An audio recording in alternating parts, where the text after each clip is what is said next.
Hey everyone, Mr. DVB here. Hope you all had a great Christmas or whatever holidays you celebrate. I hope you had a very fun time with family and friends. Today's video is going to be the first of many yearly wrap-up videos. This one specifically is going to be about my top 10 most anticipated games of 2023. It's shaping up to be a very good year for games with a lot of titles coming out that I am personally really looking forward to. Lots of games that people in general are very excited for. So let me know what your list is down below. And without further ado, let's jump into my top 10 most anticipated games of 2023.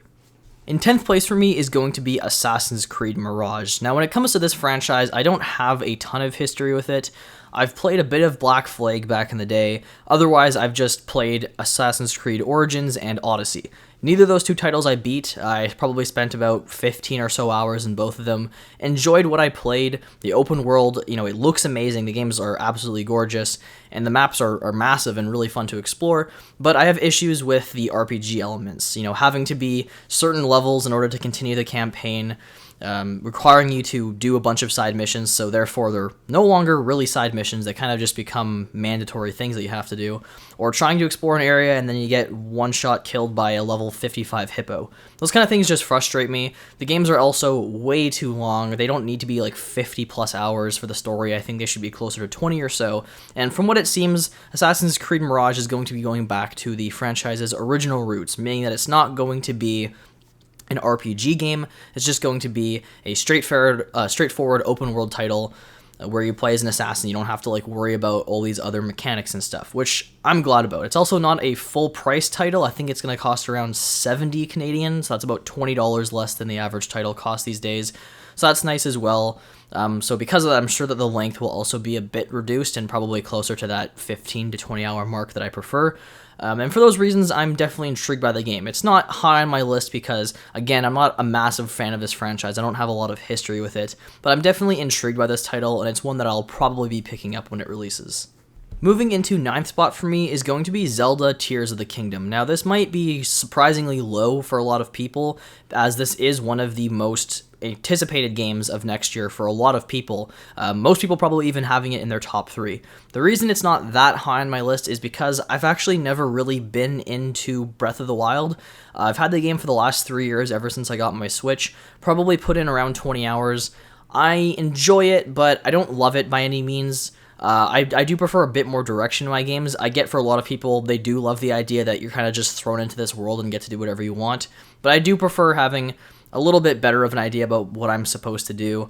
I also just don't really like when weapons break in games really quickly. That whole system where the more you use your weapon, the more damage it gets and it breaks, that also frustrates me. So there's just a few things like that that have kind of deterred me from playing that game, but I have decided to go back and restart it and actually try to fully play it before Tears of the Kingdom comes out. Hopefully I'll find some newfound love for that game, and then, Tears of the Kingdom will certainly just get even higher on this list. But as of right now, it's a title that I'm most likely going to be picking up. I'm sure it's going to be phenomenal and win all kinds of rewards and stuff, but as of right now, it's just not super high on my list because I don't particularly love the previous title. Moving into 8th spot for me is going to be the Dead Space remake. Now, I only ever played a very small amount of the original Dead Space back on the PS3. I think my brother or dad or somebody owned it in my family, and I was having a sleepover at some point with a friend in elementary school and played it. That's it. I never went all the way through the game or anything like that, and the same goes for 2 and 3. Never played those games. The only history I have with this franchise or anything close to it is the Callisto Protocol, which was released recently, which I was disappointed by that game, so I'm hoping that Dead Space Remake will give me more of what I'm looking for. The game, it looks really good. As far as an upgrade go, the graphics are significantly better, and it seems like they are making some improvements to gameplay and presentation and stuff like that. I haven't really been looking super far into it. The game does come out literally January, so it's a very early release in the year, and I'm sure it'll be a lot of fun. It'll, like I said, probably be my first true venture into the Dead Space type formula. I just want a really good, scary horror game. That's really all I can ask for, and I feel like Dead Space should hopefully live up to that, since Callisto Protocol did not deliver that in my opinion. Moving into 7th place for me is going to be Texas Chainsaw Massacre. So this is a game being brought to us by the developer or publisher of the Friday the 13th game. I believe it's the publisher, not the developer.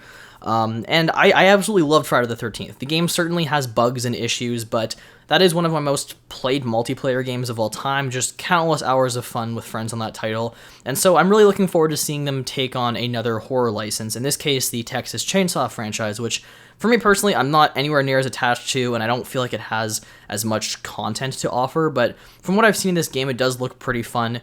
You essentially have, I think it's like 8 players total, 4 civilians, whatever you want to call it, and 4 killers, and you're just trying to escape the house, and there's different abilities and stuff that the villains have.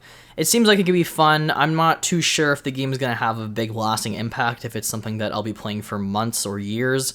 It might just be like a couple of weekends I spend on it and that's it. So I'm hoping that it does offer up enough content to give it some longevity. We'll see, but as of right now, it does look like fun, and it's definitely something I'm going to be picking up to play with friends. In 6th place for me is going to be Suicide Squad Kill the Justice League. So this is a title that I am looking forward to, but also a little bit worried about. It's being developed by Rocksteady Studios, who is a great developer in my opinion. They made the Batman Arkham games, which I absolutely love. I think those are some of, if not the best comic book games out there, so I certainly trust them as a developer. I'm just worried about what direction this game is going to be going in. It does seem to be a story-focused game, but you can play it online co-op with other friends, which is something I always enjoy. It's just that all of these online co-op superhero games we've gotten in the last couple of years have been really disappointing. There was Marvel's Avengers, which was a really generic game in my opinion, and most recently Gotham Knights, which was a bore fest. So I'm really hoping that this game can stand out amongst those titles and actually be really good. Like I said, I trust the developer. It looks great visually, the humor looks funny, so I certainly feel like it is going to be better than those games. It really just comes down to what it's really about. I'm hoping this isn't like some looter grind fest like those titles are. I'm hoping it is actually just purely story focused and allows you to play with friends, and that's it. That's what I can basically ask for.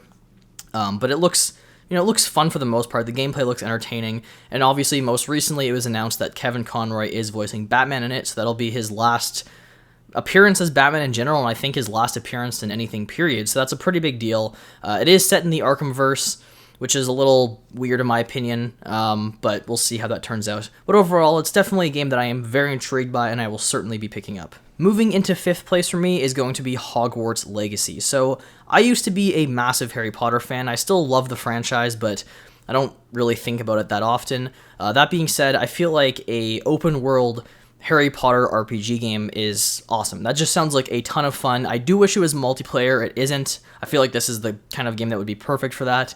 But still, this single-player experience where you get to play as a Hogwarts student in, I think, the late 1800s and just enroll in the school and just explore it and that kind of stuff. It sounds like a lot of fun. I'm really intrigued by this game. I haven't been following all of the deep dives into the gameplay. I know there's been a few done by the developers at this point. I've watched a couple of them, and it looks pretty solid. Visually, it looks nice. I don't really have too much I'm worried about this game. I feel like it could either be great or it could end up being a very mediocre title. I just kind of see it going either way. I don't know why. This game just gives me those vibes where I feel like it could just be kind of an empty experience. I'm hoping that's not the case. I'm hoping it delivers on all of the fun and stuff. It certainly feels like it's going to be giving us a ton of content, just as far as how many different things they're including from the Harry Potter universe, all of the different creatures and whatnot.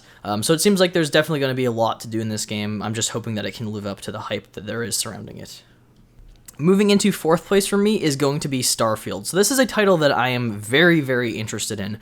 I don't actually have a lot of history with Bethesda titles. Skyrim and Fallout 4 are both games that I have tried to play many times over the years and can never get invested in. I did get invested in Skyrim for a bit, but then I think something new came out and I just dropped playing Skyrim and never went back to it. Fallout, though, I should love it. The concept, I think, is great with the post-apocalyptic wasteland and everything. I just find the gameplay, the gunplay in general, so weak and uninteresting. So I'm hoping that Starfield will have better gameplay. If it has good gunplay, then I'll be happy. Because, a giant open-world game where you get to explore tons of planets sounds awesome to me. That should be something that I should love. So I'm hoping that the gameplay will be good enough to make the entire adventure something worth experiencing. But I definitely trust them, from a story standpoint and from a world-building standpoint. That's something that Bethesda is very good at with these titles, just crafting, these incredible worlds, planets, and everything like that. So I feel like the game will certainly be good from an open world standpoint. Really, for me, just comes down to the gameplay. But it's definitely a title that I am very looking forward to. I think there's a lot of hype surrounding it, and a lot of intrigue and whatnot, since this is a completely new IP from them, which they haven't given us in I don't know how long. So it'll be pretty exciting to see how Starfield turns out. It's something that I'll definitely be playing on my PC, and I look forward to playing it when it releases. Moving into third place for me is going to be Resident Evil 4. So when it comes to the Resident Evil franchise, I've played the remakes of 2 and 3, and I've also played Resident Evil 7 Biohazard and Resident Evil 8 Village, and I've loved all of these games. I think they're all a ton of fun. Even Resident Evil 3, as short as it is, I still, enjoyed the title for what it was. I just think this is a really solid franchise, and 4, in most people's opinion, is the best game in the series. So I'm really looking forward to seeing it get the same treatment that 2 and 3 did, taking an old title and bringing it to a new generation of people.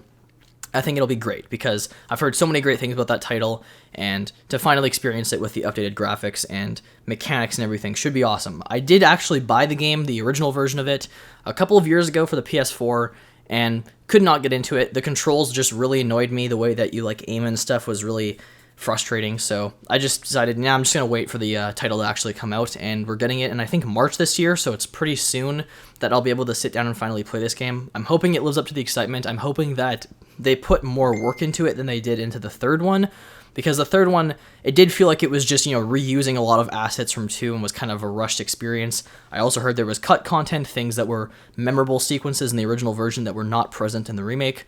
So I'm thinking that 4 will probably be more aligned along the lines of 2, where they do put more work into it, and it is a faithful recreation of the original. If that's the case, I can't wait, and I'm sure it'll be an awesome title. Moving into second place, the runner-up for my most anticipated game of 2023 is going to be Star Wars Jedi Survivor. Fallen Order is a really awesome game. It was a huge surprise for me back in 2018 because I didn't have huge expectations for it. I didn't think it looked particularly amazing or anything from the trailers, but when it came out, I played it over the course of that weekend and fell in love with it. It's really fun. It's essentially a Dark Souls Star Wars game. It has a lot of the same systems in place, where you have your little areas that you rest at so you can regain your health, but then that ends up respawning enemies in the area. You have only a certain amount of health kits you can use. So it does very much so use the Dark Souls formula and applies it to the Star Wars universe, which is a combination that I wouldn't have thought of myself, but I think it works really well in execution, especially on the harder difficulties. The game can be insanely hard, and I like that about it. And I'm really excited for Jedi Survivor. It looks to be just expanding on what the first game gave us even more. We're getting more planets, which look gorgeous. The game looks really nice visually. Some new characters. The story seems to be going in a very mysterious, interesting direction that it definitely has me intrigued. And I'm just looking forward to continuing playing as Cal Kestis and just explore more of the Star Wars galaxy.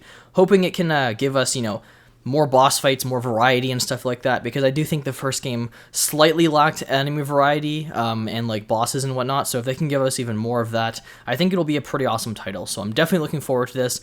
Also releasing in March. A lot of games coming out very quickly this year, which is awesome to see. But finally, landing in first place, my most anticipated game of 2023 is going to have to be Marvel's Spider-Man 2. Now, this is the one title that out of all the games on this list, I feel like has the highest chance of being delayed till next year. It is set to come out in fall 2023 currently, which is obviously very close to bordering 2024 release, so I feel like that might happen, but I'm hoping it doesn't. I absolutely love the first Spider-Man game that Insomniac gave us back in 2018. I've played it countless times over the years, and it's just such a fun experience. I would easily say it's the best Spider-Man game we've ever received, and I'm hoping that they can just deliver once again with Spider-Man 2. I also really liked the Miles Morales spin-off game. I thought that was a lot of fun, so getting a title with both of those characters, both Peter Parker and Miles teamed up, I think should be great. I don't think it's going to be a co-op title as much as that would be awesome. I feel like it is going to be a, solely single-player experience. I'm hoping, that there's, maybe certain levels are going to be Peter Parker focused, certain ones will be Miles focused, but I think it'd be cool if there was ones where the game just lets you choose which character you want to play as, and then you can approach those missions differently, since they do have slightly different play styles. I think that would be something really cool for them to test with. But as far as the story goes, we have Venom in this game, we have Kraven the Hunter, and possibly Green Goblin, so 3 really big threats. I can't wait to see Venom. I think that's going to be awesome. There's unfortunately no gameplay at the time of this recording. We've only had 1 trailer released over a year ago, and that's it. So hopefully we get some stuff soon to really show off what this game is going to be about, because it is the first, or not the first, but it is one of the first genuine PS5 exclusives. Games like God of War Ragnarok and Horizon Forbidden West were cross-platform. They were available on PS4 as well. This is solely made for PS5, so it should be cool to see how it's going to take advantage of the console's hardware. I don't really have any worries for this game. The only thing I'm hoping that it does is give us a bit different of a map, because the first Spider-Man game and Miles Morales were both, just basically set in Manhattan, and that was it. So I'm hoping that in this game they'll branch off a bit, maybe let you go across the bridge and then go into Queens or Brooklyn or something like that. Just open up the area a bit more, because I think if we get the exact same map for a third time in a row, it's going to get repetitive pretty fast. So hopefully they can branch off and include those areas just to open things up more. But really excited for Spider-Man 2. Can't wait for when this game comes out. Hopefully this year, hopefully in 2023. But yeah, there you go. That is my list for the top 10 most anticipated games of 2023. Again, I'd love to hear what you guys' thoughts are on these games and what titles you're looking forward to the most next year. So comment below and let me know. And I'll see you next time when I do one of my other yearly wrap-up videos. I have my favorite movies of 2023, or 2022, my most anticipated 2023, and my favorite games list of 2022 to come out still. So still quite a few videos coming out over the next few days. I'll see you guys all there. Bye.